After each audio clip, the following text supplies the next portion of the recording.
I'm Dr. Kirsten Blakey, and I am a postdoctoral research fellow in the ChiLD lab.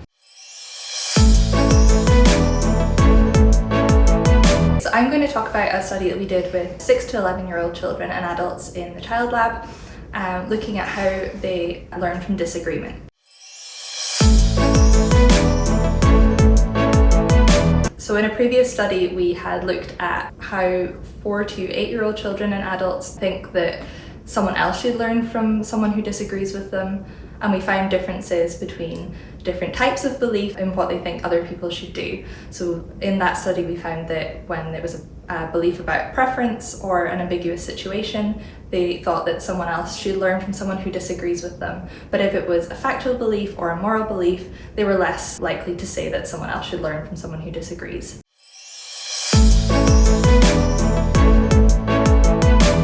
So we were interested in this study in what they would do when it's a belief about their own belief. So what they would do in a first-person perspective.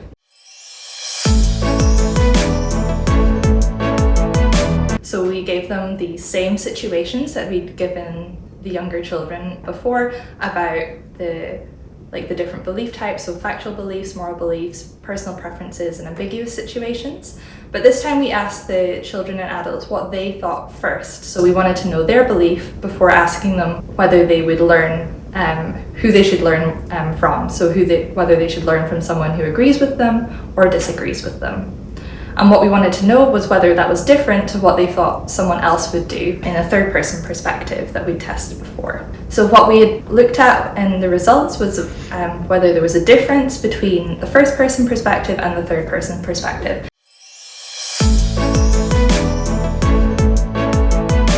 We found that there was a difference. So when we had tested the first-person perspective, adults and children were all less likely to say that they were willing to talk to someone who disagrees compared to what they had said someone else would do. We found that across all of the belief domains, so no matter what the belief was, they were less likely to say that they would talk to someone who disagrees compared to what they thought someone else would do. And this was a robust finding across all of the age groups that we had tested, and we were wondering whether we could also increase that willingness, because it's kind of important in general to accept that other people have conflicting beliefs and to be able to talk to them in order to resolve those kind of conflicts and be willing to listen to different kind of ideas. So we also ran the same study, but before we gave the same scenarios to children and adults, we gave them an intervention video. So we told them explicitly about the benefits of disagreement and how you can learn from people who disagree with you, in order to see whether explicitly telling them about the benefits, whether that would increase their willingness to talk to someone who disagrees with them. And we found that in older children and in adults, it does increase their willingness to talk to someone who disagrees. But in younger children, it doesn't really make a difference. They still are not willing to talk to someone who disagrees with them across any of the belief domains. Thinking about how the process of the research works. So in this case, I was using materials that had mostly been developed for a previous study. So there was very little to do in terms of creating the materials themselves. We just had to adapt what we already had. So that was a quite straightforward process this time.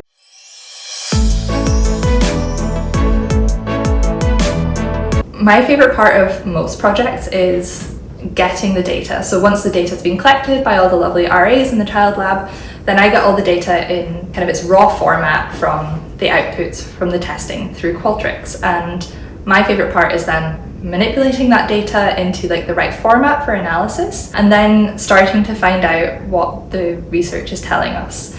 So that's what I find most fun, I guess, about getting these results in, is working out what it means. So working out the best way to present the data, whether it's telling us what we thought it would tell us or whether it's telling us something different, and comparing it to, in this case, the previous work that we'd done and doing the comparisons. To do that, I use R, which is a statistical program, and that gives some nice lovely graphs if you put in the right code to get out something visually very appealing, and then preparing it in order to explain it to the audience. So writing it up for a paper or preparing it for a presentation. So that's part of the process that I really enjoy. And the process that comes after that is writing up what we found. So preparing those kind of first analyses into kind of the results section and the discussion section of a paper.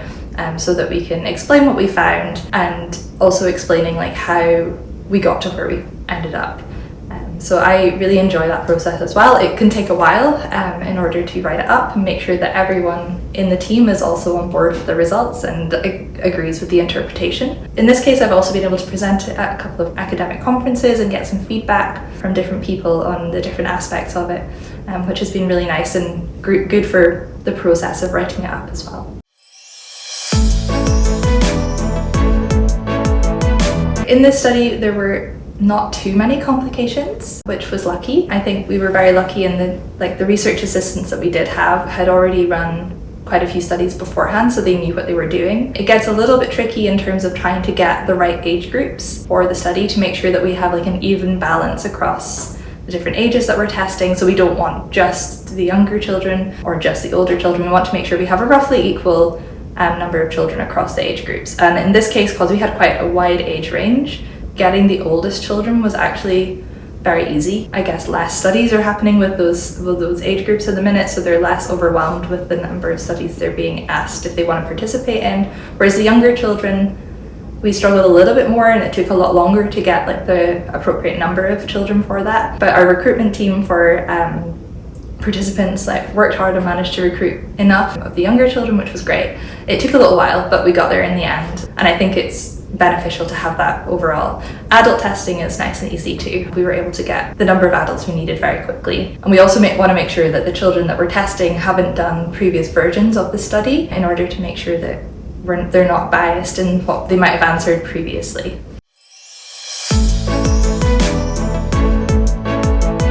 The next steps for this study is to finalise what we're writing up. So our conclusions at the minute are looking at how children learn from disagreement, but we also want to know what cognitive things are going on that are leading to this understanding of disagreement. So our next steps is to look at some additional data that we got while we were testing this study that looks at the different theory of mind aspects of that might be influencing what their decisions are in this particular study. So looking at a task that tests their ability to integrate different perspectives, which is an advanced theory of mind component that we're looking at. So we're going to analyse that alongside the data we have from this learning from disagreement task and see what that tells us about the cognitive mechanisms that lie behind the results that we're getting.